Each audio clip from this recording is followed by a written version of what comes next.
Before you listen to anything else, pause for a moment. As we said earlier, if this message found you without you searching for it, it is not random. Something inside you needed to hear this. And the reason your heart is beating a little faster right now is because the words you're about to hear are touching a truth you've been trying to stay strong against. Remember what we talked about at the beginning, that heavy feeling in your chest, that quiet knowing you couldn't explain? That wasn't fear. That was awareness.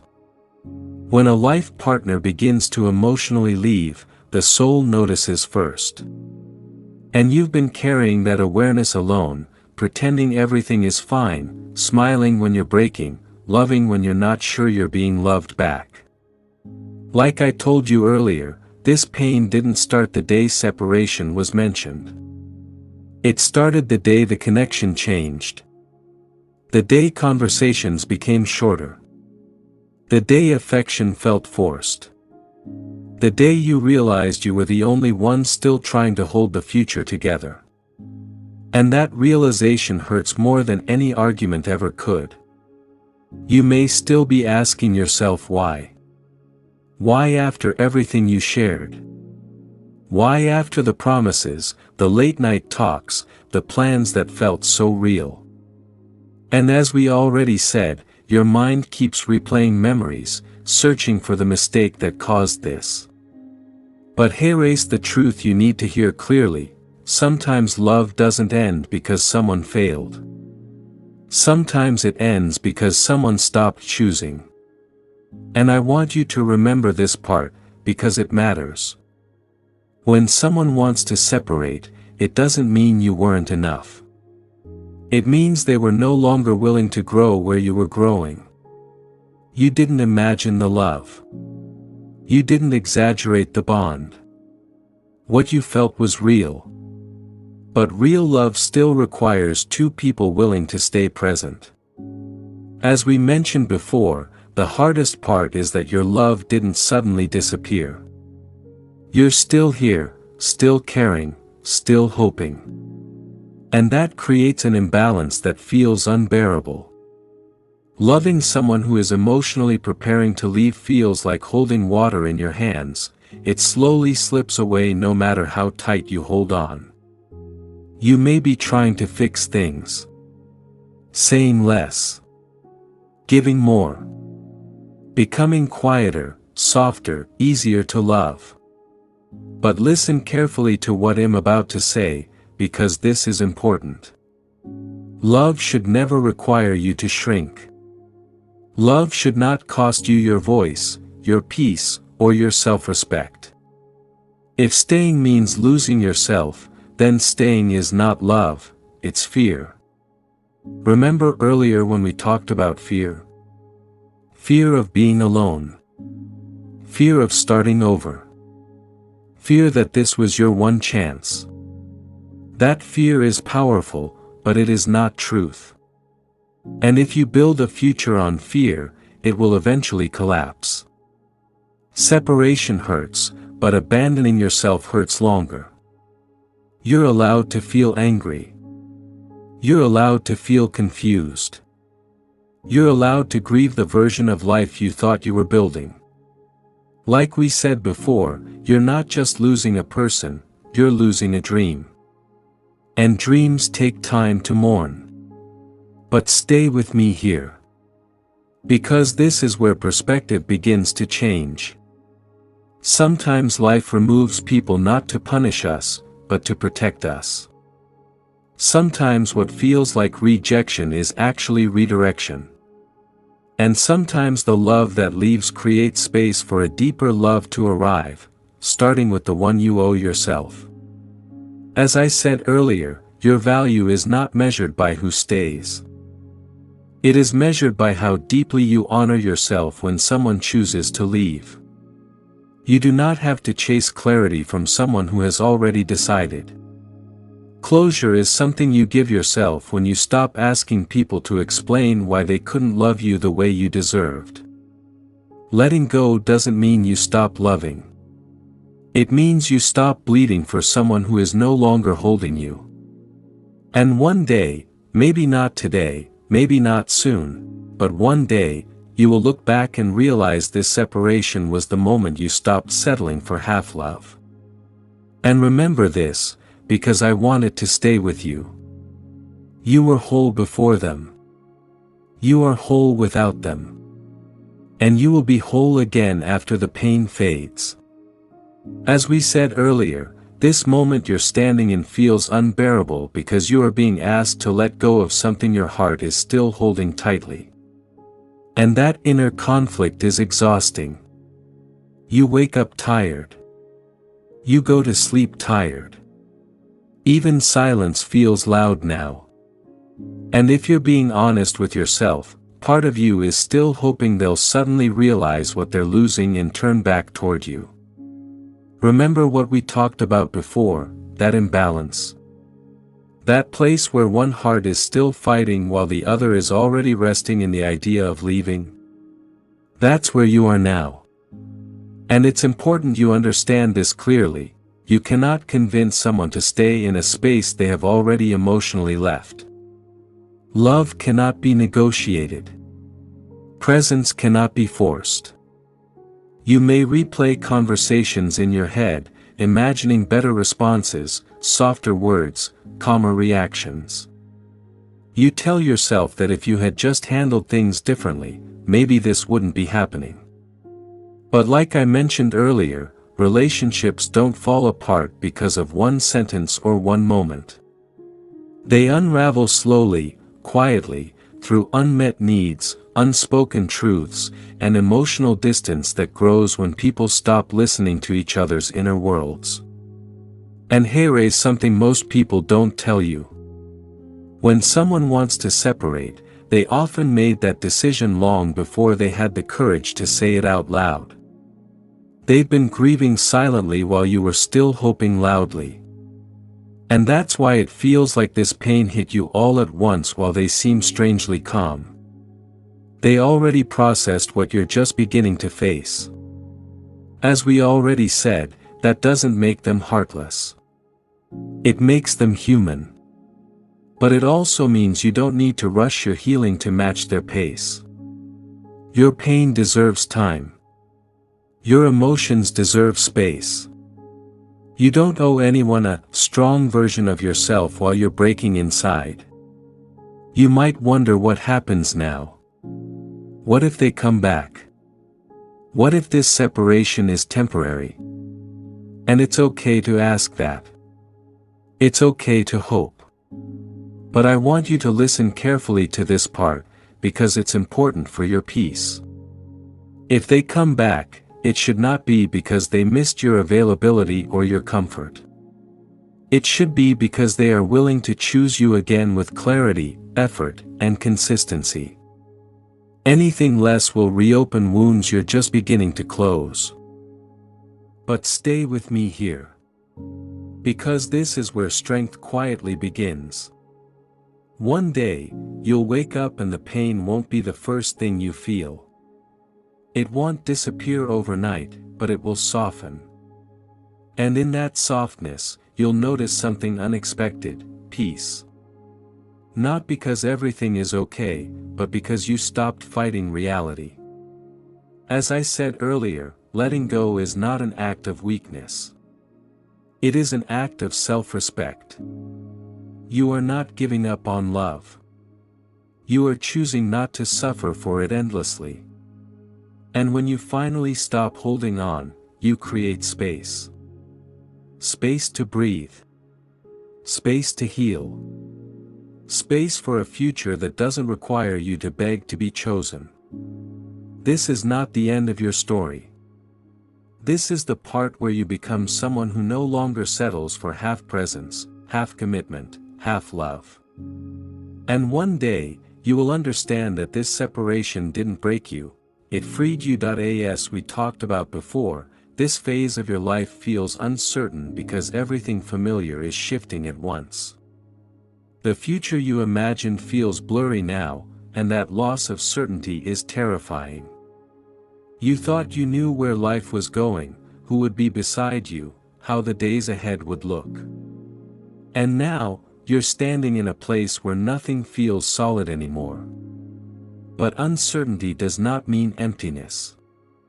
It means possibility, even when it doesn't feel that way yet. Remember what we said earlier about people coming into your life for a reason, not always for a lifetime.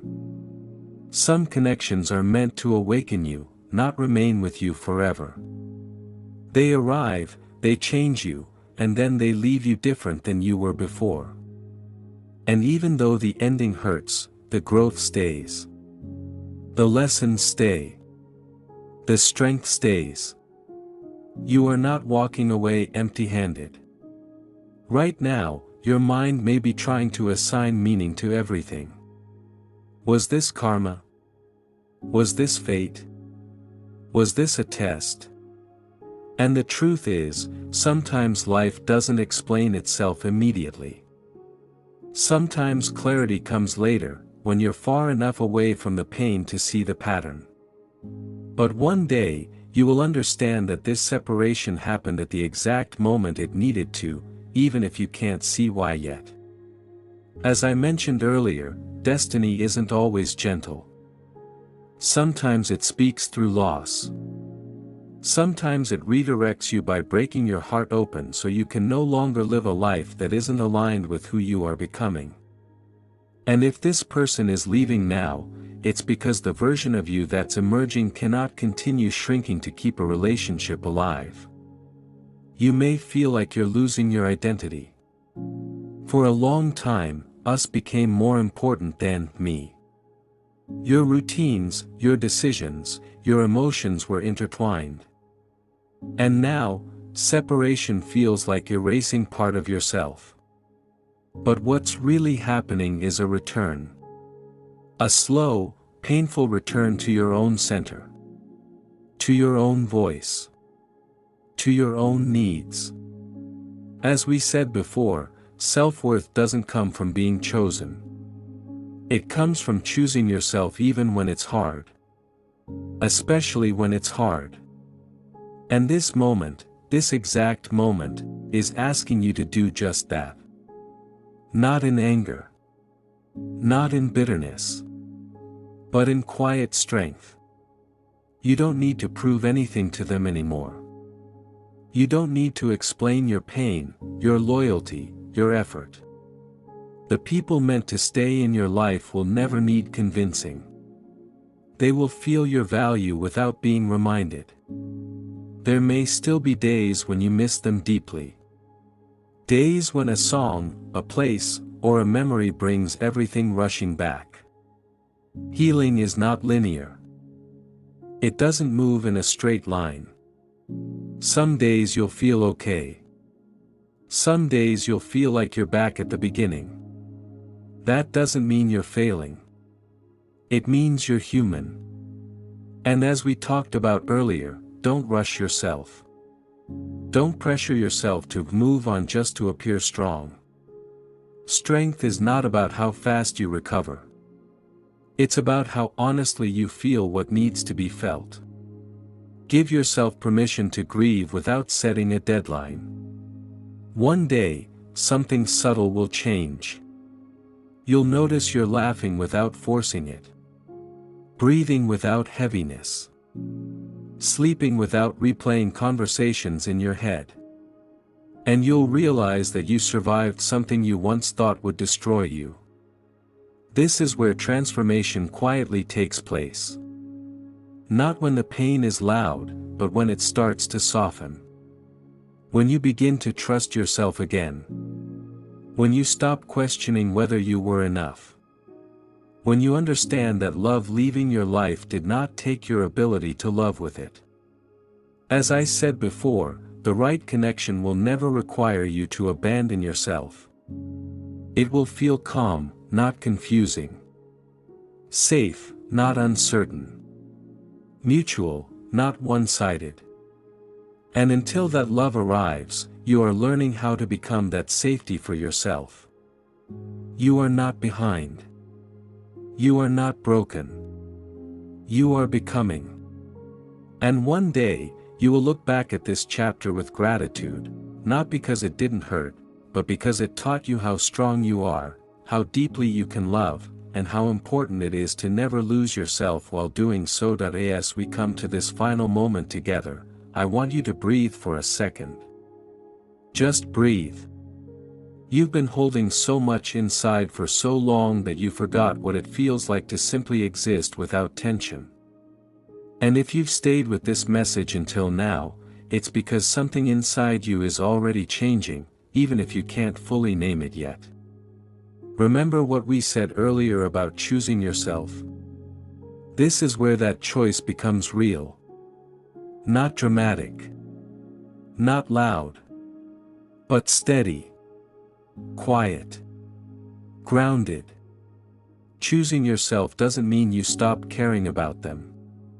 It means you stop disappearing for them. It means you no longer measure your worth by whether someone stays or leaves. You are allowed to release the weight of trying to be enough for someone who couldn't meet you where you were. You are allowed to stop asking why and start asking what now. Because the moment someone decides to separate, your responsibility shifts, from saving the relationship to saving yourself. There will be moments ahead when doubt returns. When you wonder if you gave up too soon, if you should have tried harder, waited longer. When those thoughts come, remind yourself of how it felt to love alone. Remind yourself of the nights you felt unseen, unheard, emotionally distant from the person who was physically right beside you. Love should not feel like loneliness with company. As we talked about before, closure is not something another person hands to you. Closure is something you claim the moment you accept reality without resisting it. You don't need one more conversation. One more explanation. One more apology. You already know what you need to know. Your heart has been telling you all along. This chapter did not end because you were unlovable. It ended because it could no longer grow. And staying in something that no longer grows eventually suffocates both people. Walking away from that is not failure. It's courage. There will come a time when you no longer introduce this pain as part of your identity. When it becomes a memory instead of a wound. When you talk about it without your voice breaking. And when that day comes, you'll realize something powerful.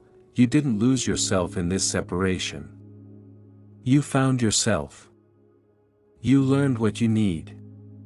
What you won't tolerate again.